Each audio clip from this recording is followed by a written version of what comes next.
stop. Before you scroll past this video, before the noise of the world pulls you back into the relentless current of explaining yourself, justifying yourself, fighting to be understood by people who have already decided not to see you, I need you to feel something. Notice the silence inside you. The silence that has been growing for months, maybe for years. The silence that has replaced the long emotional speeches you used to give. The desperate attempts to make them understand. The late-night conversations where you tried to bridge the gap between who you are and who they were willing to see. You stopped trying, and the people around you noticed. Some of them are confused. Some of them are panicked. Some of them are angry. Some of them have started accusing you of being cold, distant, changed. But they do not understand what has actually happened to you. You did not become cold. You did not stop loving them. You did not suddenly turn into the cruel person they are now describing. Something far more profound has occurred. You are an empath. And empaths do not leave loudly. Empaths do not slam doors or deliver ultimatums or give dramatic speeches about everything that has been wrong. Empaths go quiet. And when an empath goes quiet, it is already over. The relationship has ended. The friendship has dissolved. The chapter is closed. Not in the visible world yet, perhaps. The phone calls might still happen. The shared meals might still occur. The performance of continuity might still play out for weeks or months. But internally, in the place where actual connection lives, the door has closed.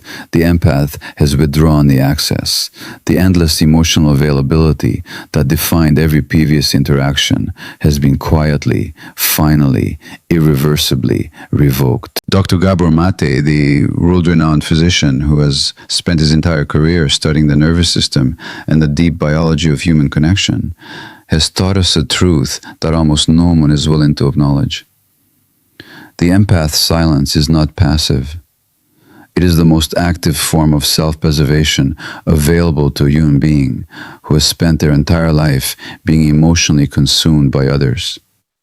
Today I'm going to walk you through exactly what happens inside the empath when the silence arrives. Why it is irreversible. What the people around the empath are missing about the depth of what has occurred. And why, if you're the empath who has gone quiet, you are not broken or cruel or wrong. You are finally home. Let us begin. Before we go deeper, you need to understand something about how empaths function.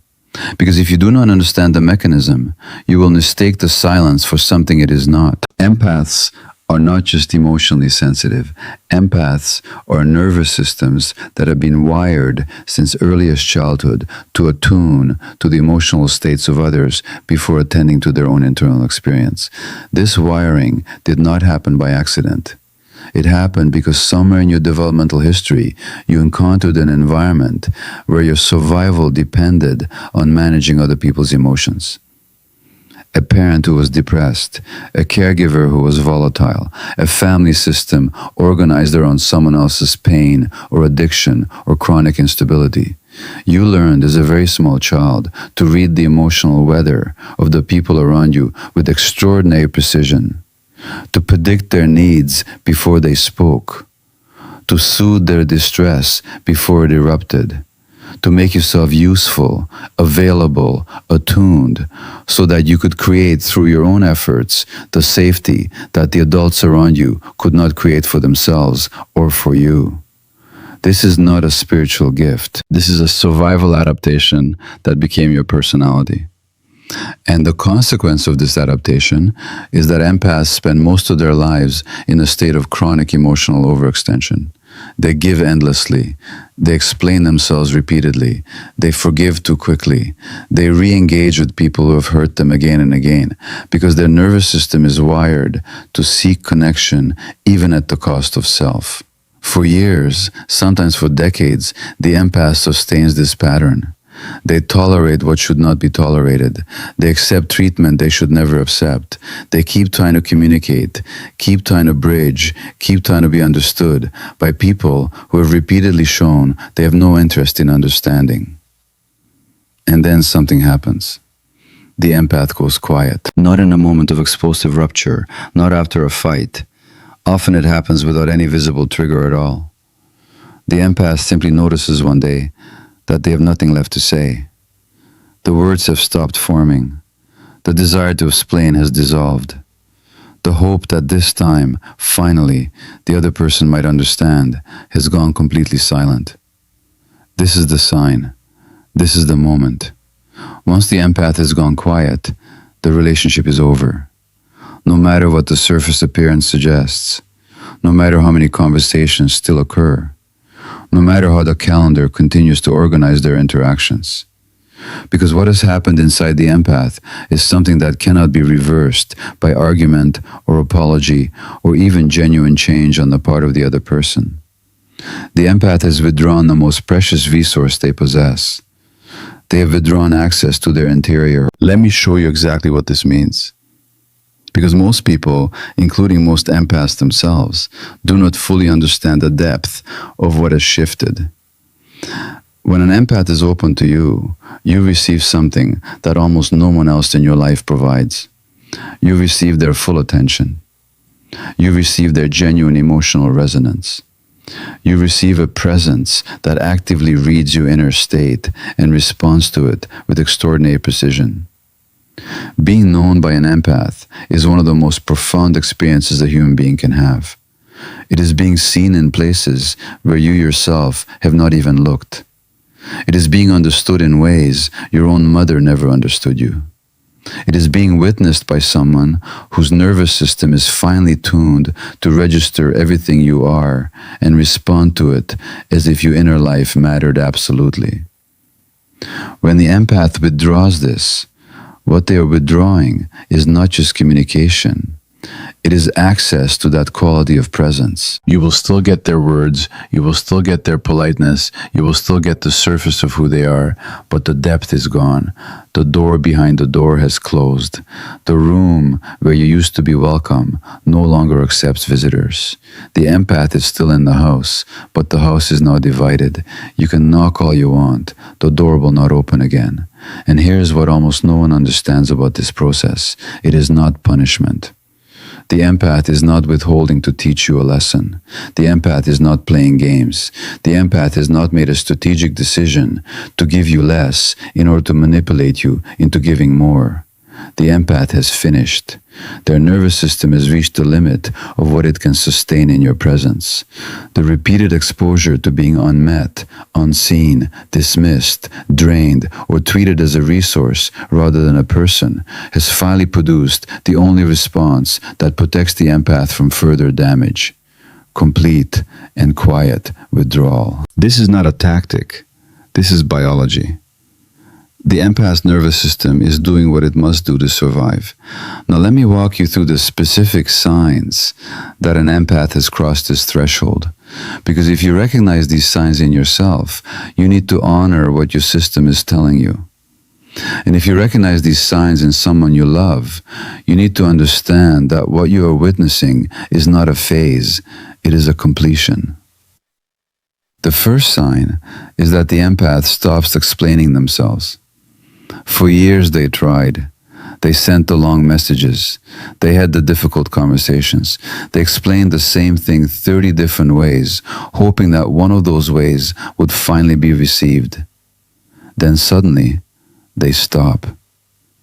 The next time something hurtful happens, instead of explaining, they simply nod. They smile slightly. They change the subject. They let the moment pass without trying to convert it into understanding. This is not avoidance. This is acceptance. The empath has accepted that this person will never see what they have been trying to show. And the empath has decided to stop wasting their own life force on a translation that cannot be completed. The second sign is that the empath stops asking for what they need. There used to be requests, quiet requests usually, soft attempts to invite the other person into a deeper attunement. Can we talk about how I am feeling? Could you ask me about my day? I noticed you have not really seen me in a while. These requests were rarely met with genuine response. They were dismissed, deflected, ignored, or met with defensiveness. Now the empath stops making them. They no longer ask to be met. They no longer invite the other person to step into closeness. They no longer offer the opportunity to deepen, to repair, to reconnect. This is not coldness. This is the empath finally recognizing that you cannot give what is not in you, and they will stop asking you for what you do not have. The third sign is that the empath stops reacting to provocation. Things that used to upset them, that used to start arguments, that used to trigger long discussions about respect and care and basic decency, no longer produce any visible response. The other person says something dismissive, the empath does not flinch. The other person crosses a boundary that would once have produced tears or anger. The empath observes it as if from a great distance. This is not numbness. This is the empath understanding that nothing happening in this dynamic anymore is going to be solved through their emotional response. The other person is who they are. The pattern is what it is. The empath has stopped contributing emotional energy to a system that does nothing but consume it. Right now, if something in this video is reaching the place inside you that has been silently completing a relationship that the other person does not yet know is over, type 777 in the comments below. The frequency of the empath who has finally chosen self-preservation over self-sacrifice. The signal that you have stopped trying to be understood by people who chose not to see you. The declaration that the era of explaining yourself into invisibility is finally over. Type it now, not as performance, as a quiet vow, as the conscious acknowledgement of what your nervous system has already decided beneath the level of your daily awareness. The field always responds to those who declare the truth of their own completion. Now let me show you the deeper signs, the ones that even the empath themselves may not have recognized yet. The fourth sign is that the empath becomes unusually peaceful in the presence of the person who used to hurt them. This is the sign that confuses everyone the most. The other person sees the calm and thinks the problem has been solved. They believe the empath has gotten over it. They feel reassured that the relationship is fine again. It is not fine. The peace is the silence after the war has ended.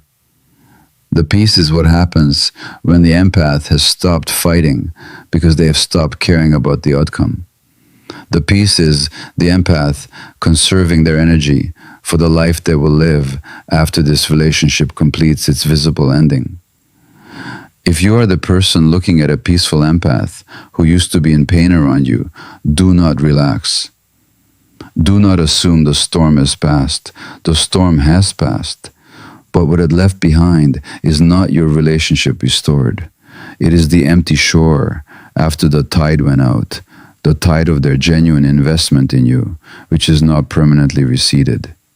The fifth sign is that the empath has begun to feel relief at the thought of the relationship ending. For most of the relationship's duration, the thought of ending it produced grief, anxiety, the familiar empath fear that ending the connection would damage the other person, that the empath would be cruel for choosing themselves, that some unbearable consequence would follow the decision to leave.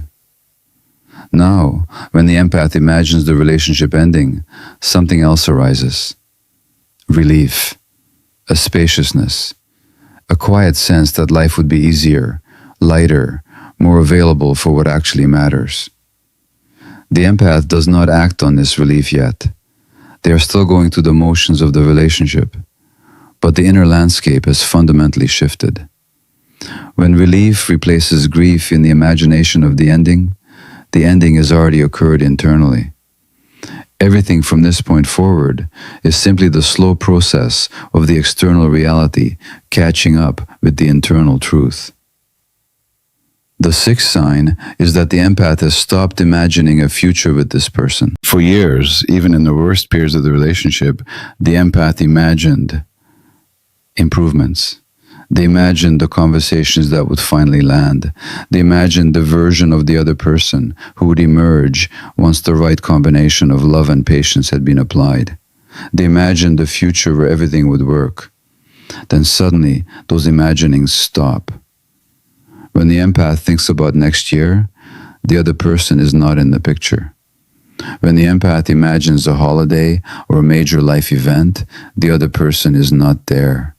The future has quietly reorganized itself around the empath's life rather than around the relationship. This is not conscious planning. This is the deepest level of the psyche, reflecting what has already been decided. The empath has not yet announced anything. They may not even consciously realize what they have done. But the soul has rearranged the furniture of the future, and the other person is no longer in any of the rooms. The seventh and final sign is that the empath has begun to access parts of themselves they had buried inside this relationship. Old creative passions returning, long abandoned dreams becoming louder, a sense of self that predates the relationship beginning to emerge in unexpected moments. This is the sign that the empath is preparing to live again. The parts of them that had to go into storage to accommodate the relationship are coming back online. The empath is reconnecting with the version of themselves that existed before this connection began consuming them. This is the most beautiful sign and the most unmistakable. Because once the empath has begun reconnecting with their lost self, they cannot go back to the version of themselves that was small enough to fit the relationship. The growth is the irreversible. The completion is final. Now I want to speak to two different people in the audience. First, to the empath who has gone quiet, or who's about to. What you're experiencing is not a moral failure. It is not coldness. It is not the breaking of a vow. It is the completion of a process that began the first time someone you loved made it clear they would not meet you in the depth where you actually live. You did not choose to go quiet. Your nervous system chose for you. After years of overextension, after countless attempts to make yourself understood, after sustained exposure to people who could not or would not receive what you were offering, your system finally said no more. Honor this. Do not try to argue yourself back into the relationship. Do not try to perform the old availability you no longer possess. Do not feel guilty about the relief that is arising in the absence of all the explaining and bridging and translating. You have given enough. The silence is your soul reclaiming the energy that was being drained and beginning to invest it in the life you are actually meant to live. Trust the silence. It knows things your mind has not yet allowed itself to understand. Second, to the person who is in relationship with an empath who has gone quiet, I need you to understand something painful. The relationship is over. Not because of what you can or cannot fix in this conversation. Not because of the changes you are now willing to make. Not because of the apologies that are belatedly available. It is over because the empath crossed an internal threshold that does not have a return path. The withdrawal you are witnessing is not strategic. It is biological. The nervous system that was once open to you has reorganized itself around your absence, and the reorganization has already completed. You may continue to see them. You may continue to share spaces. You may continue for some time to perform the surface of connection, but the connection itself is gone. The most loving thing you can do at this point is to honor what has happened. To stop trying to extract from the empath a quality of presence they no longer have available to give you. To allow them the dignity of their quiet completion. To do your own work of grieving what was lost long before either of you fully recognized it was lost. And to take this experience as the most serious possible teaching about the next relationship you enter. Empaths do not warn loudly. They do not deliver ultimatums. They do not give you a final chance to redeem yourself. They simply, quietly, conclusively withdraw. If you have stayed with this video to this point, I want you to understand something. The empath's silence is not a failure of love. It is the truest expression of love an empath can offer. Love that has finally learned to include themselves. Love that has stopped requiring self-destruction in order to be present for someone else. Love that has finally recognized that loving without limit is not love at all. It is the unconscious recreation of a childhood wound. Gabor has spoken with extraordinary precision about this dynamic. He says that the developmental need for attachment and the developmental need for authenticity are both fundamental human requirements. And in many people's childhoods, these two needs were placed in conflict.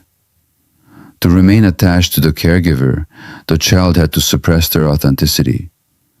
To remain authentic, the child would risk losing the attachment. Most empaths chose attachment. They suppressed their authenticity in order to remain connected to the people they loved. The silence is the empath finally choosing authenticity over attachment. It is the empath saying, I would rather lose this relationship than continue to lose myself. And this choice, when it finally arrives, is irreversible. Because the empath has now experienced what it feels like to choose themselves. They have remembered what it feels like to be whole. And once you remember wholeness, you cannot pretend you forgot. Carl Jung, who spent his entire life studying the deepest movements of the soul, called this the moment of individuation, the moment when the false self that was built to maintain connection finally dies, and the true self that was buried beneath it finally rises. This is the deepest and most painful work a human being can do, and it always begins with silence. Now I want to give you something practical, because the silence is not the end of the work. It is the beginning of the next chapter. The first thing I'm going to tell you is this. Do not beg the silence to explain it. The temptation will be enormous. You will want to tell them why you have withdrawn. You will want to give them one last chance to understand. You will want to deliver a final speech that finally lands the way all your previous speeches did not. Do not. The silence is doing work that words cannot do. The silence is the only language that finally communicates what your words never could. The silence is your nervous system claiming what it needs. Let it speak. The second thing I want to tell you is this. Allow yourself to grieve. The silence is not the absence of love. It is the completion of love that could not be received. And what could not be received still existed. What was offered and not held still mattered. What you gave to people who did not know how to receive it still cost you something real. Grieve it. Grieve the years of trying. Grieve the version of yourself who believed that one more conversation would finally fix it. Grieve the dream you had about who this person could become, if only you loved them well enough. The grief is not weakness. The grief is the honest acknowledgement of what was lost. And the grief is the doorway into the new life that the silence has begun to make possible. The third thing I want to tell you is this. Start rebuilding your relationship with yourself. The silence created space. The energy that was being poured outward is now returning home. Use it. Sit with yourself the way you have been sitting with everyone else for your entire life.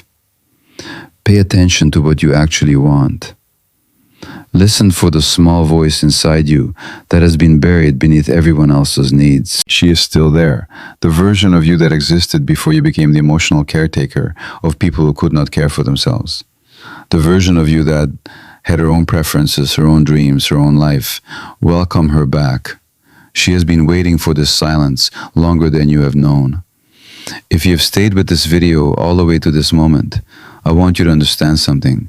You are not cruel. You are not cold. You are not broken. You are an empath who has finally remembered that your life belongs to you, who has finally claimed the right to inhabit your own existence without it being constantly consumed by the emotional needs of people who could not or would not give back. The silence is sacred. It is the sound of your nervous system finally choosing you. It is the sound of your soul finally coming home. Carl Jung, who understood the deepest movements of the human psyche, wrote near the end of his life that the privilege of a lifetime is to become who you truly are.